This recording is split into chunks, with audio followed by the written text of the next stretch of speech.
హరే కృష్ణ అండి.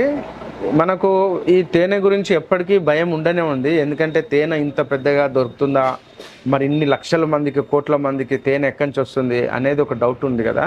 కానీ కొన్ని కొన్ని ఏరియాలలో తేనె దొరికే ప్లేసెస్ ఉన్నాయండి. మంచి డీప్ ఫారెస్ట్లలో కొన్ని ఏరియాలలో హనీ కల్చర్, ఎపికల్చర్ అంటారు, ఎపికల్చర్ చేయడము చూస్తూ ఉన్నాము. ఇది ఎపికల్చర్తో తయారైనటువంటి ఫారెస్ట్ బ్లాక్ హనీ అంటారు, రా హనీ. ఇది ఏంటంటే అంటే ఫిల్టర్ మాత్రమే చేస్తారు చాలామంది. తేనె నిల్వ ఉండడానికి వేడి చేస్తారనమాట. ఇది వేడి చెయ్యని తేనె. అయితే శాస్త్రంలో ఏం చెప్తారంటే తేనెను వేడి చేయవద్దు అని చెప్తారు. అయితే ఇది తేనె వేడి చెయ్యనిది, కొంచెం వెగటుగా ఉంటుంది, స్వీట్నెస్ ఉంటుంది.